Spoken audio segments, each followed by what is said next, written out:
प्रिय विद्यार्थियों, इस सत्र के संस्कृत शिक्षण में आप सभी का हार्दिक स्वागत है। छात्रों, आज का हमारा विषय है सत्र 2021-22 के लिए 30% कटौती के बाद यूपी बोर्ड संस्कृत कक्षा 10 का पाठ्यक्रम एवं प्रश्न पत्र का प्रारूप अंक विभाजन सहित, अर्थात 30% कटौती करने के बाद 70% हमारा पाठ्यक्रम क्या है और उस पाठ्यक्रम के आधार पर परीक्षा में क्या प्रश्न पूछे जाएंगे तथा किस प्रश्न के लिए क्या अंक निर्धारित किए गए हैं, यह सारी जानकारी हम लोग करेंगे। तो आइए सबसे पहले देखते हैं कि हमारे पूरे पाठ्यक्रम में से 30% के अंतर्गत क्या हटा दिया गया है। आइए पहले उसको देखते हैं। छात्रों, कक्षा 10 संस्कृत का पाठ्यक्रम 2 खंडों में विभाजित है। खंड क, जिसमें संस्कृत गद्य भारती, संस्कृत पद्य पीयूषम और कथा नाटक कौमुदी को रखा गया है, और खंड ख, जिसमें व्याकरण, अनुवाद एवं रचना रखा गया है। अब इन खंडों में से किस खंड में से क्या हटाया गया है उसको देखते हैं। पहला खंड संस्कृत गद्य भारती से 3 पाठ हटा दिए गए हैं। वह पाठ हैं उद्भिज परिषद, कार्यम व साधयेयम, देहम व पातयेयम, जीवनम निहितम बने। संस्कृत गद्य भारती में इन 3 पाठों को इस वर्ष नहीं पढ़ना है। दूसरे खंड संस्कृत पद्य पीयूषम से भी 3 पाठ हटाए गए हैं। वृक्षाणाम चेतनत्वम, शांति सौख्यम, जीव्याद भारतवर्षम। पद्य पीयूषम में भी इन 3 पाठों को नहीं पढ़ना है। इस सत्र में इनको हटा दिया गया है। और कथा नाटक कौमुदी में धैर्य धनाः ही साधवः, भोजस्य शल्य चिकित्सा, ज्ञानम पूततरम सदा, इन 3 पाठों को हटाया गया है। व्याकरण में विसर्ग संधि के अंतर्गत अतो रो रप्लुता दप्लुते, इस सूत्र को हटा दिया गया है। शब्द रूप में पुल्लिंग में भगवत और करिण शब्द के रूप नहीं पढ़ने हैं। स्त्रीलिंग में सरित शब्द का रूप हटा दिया गया है।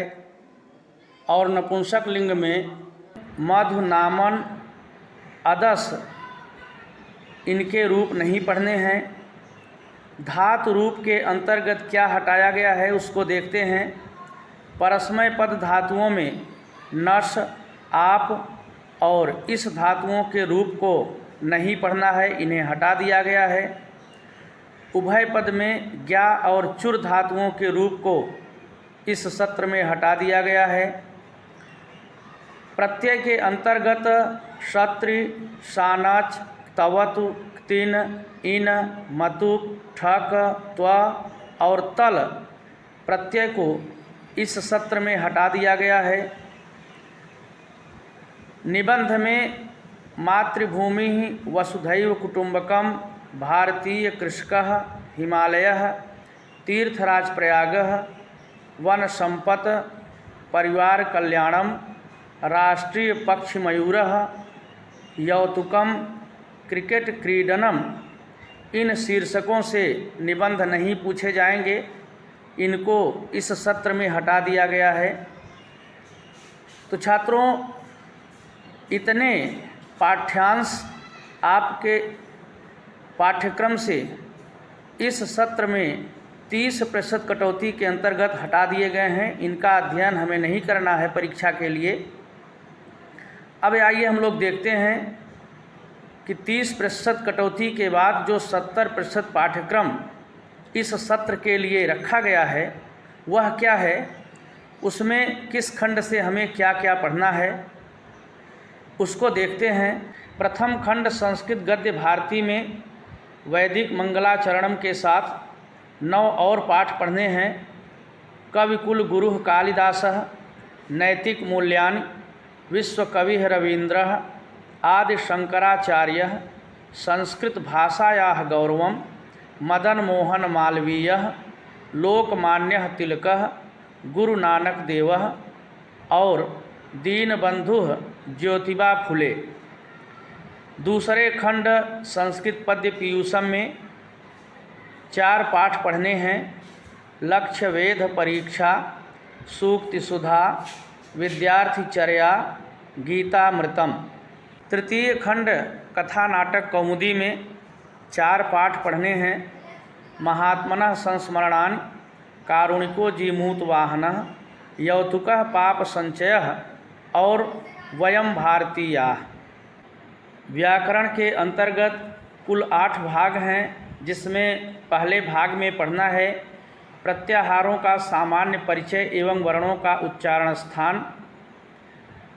दूसरे भाग में संधि है, जिसमें हल संधि में मोनुस्वारः अनुस्वारस्यै पर सवर्णः 2 संधियों को पढ़ना है और विसर्ग संधि में विसर्जनीयस्य सह, ससजुषो रुह और हस्य च, इन 3 संधियों को पढ़ना है।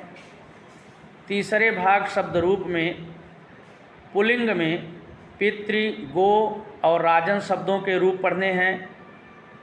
स्त्रीलिंग में नदी, धेनु और वधू के रूप पढ़ने हैं। नपुंसक लिंग में वारि, मनस, किम और यद शब्दों के रूप पढ़ने हैं। चौथे भाग धातु रूप में लट, लृट, लोट, लंग तथा विधिलिंग लकारों में परस्मैपदी धातुओं में भू, पा, वस, स्था इन धातुओं के रूप पढ़ने हैं। आत्मनेपदी में वृद्ध और जन धातुओं के रूप पढ़ने हैं। उभयपदी में नी तथा दा धातुओं के रूप पाठ्यक्रम में रखे गए हैं।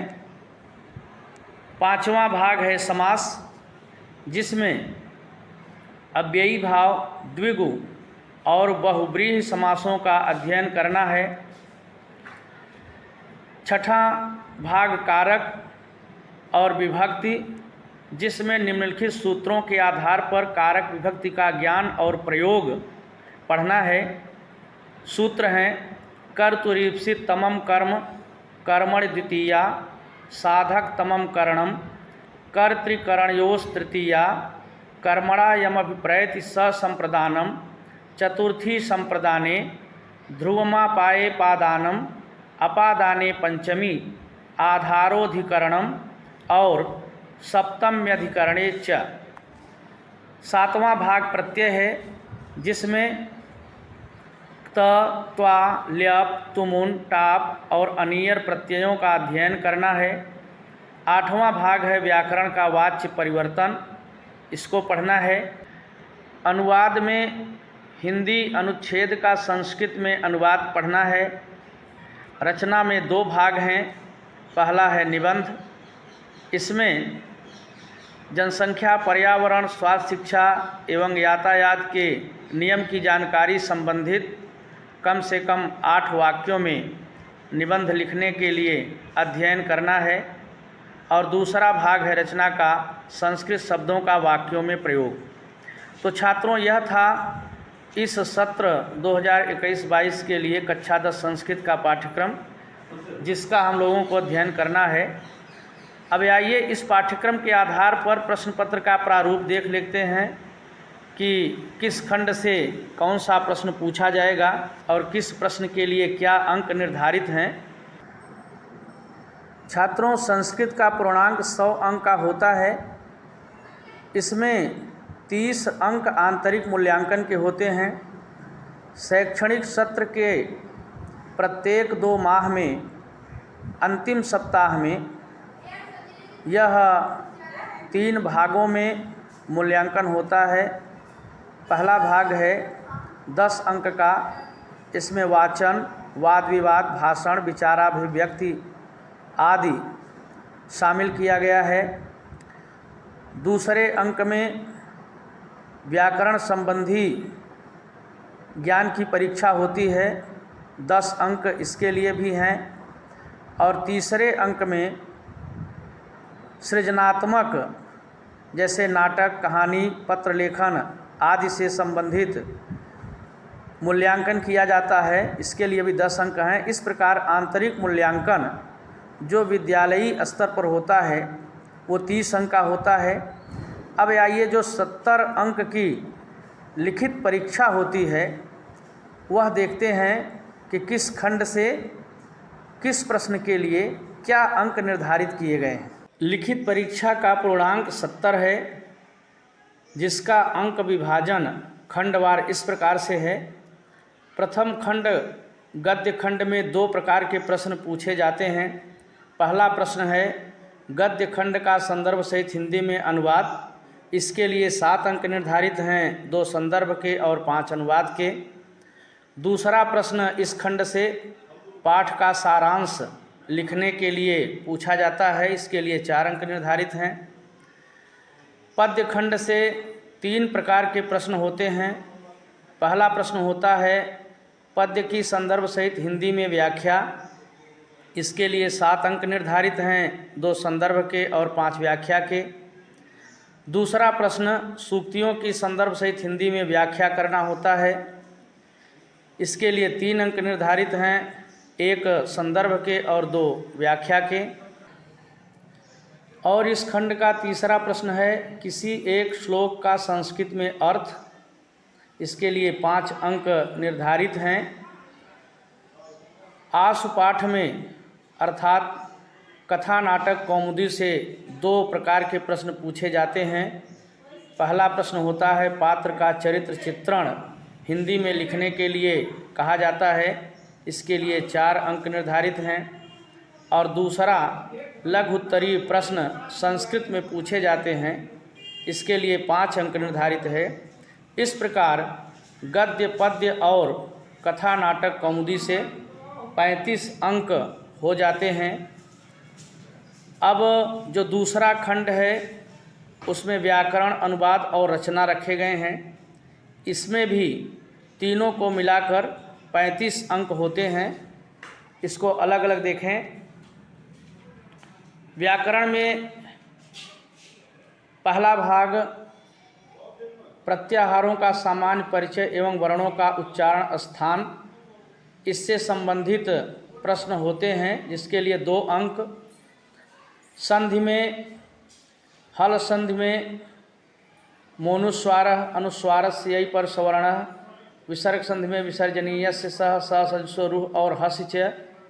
इनसे संबंधित प्रश्न इस सत्र में पूछे जाएंगे। इसके लिए 3 अंक निर्धारित होंगे। शब्द रूप में पुल्लिंग में पितृ, गो और राजन, स्त्रीलिंग में नदी, धेनु और वधू तथा नपुंसक लिंग में वार, मनस, किम और यद शब्दों के रूपों से संबंधित प्रश्न होंगे। इसके लिए 2 अंक निर्धारित होंगे। धातु रूप में लट, लृट, लोट, लंग तथा विधिलिंग लकारों में, परस्मय पदी धातुओं में भू, पा, वस, स्था, आत्मनेपदी में वृद्ध, जन और उभयपदी में नी तथा दा धातुओं के रूपों से संबंधित प्रश्न होंगे, जिसके लिए 2 अंक निर्धारित होंगे।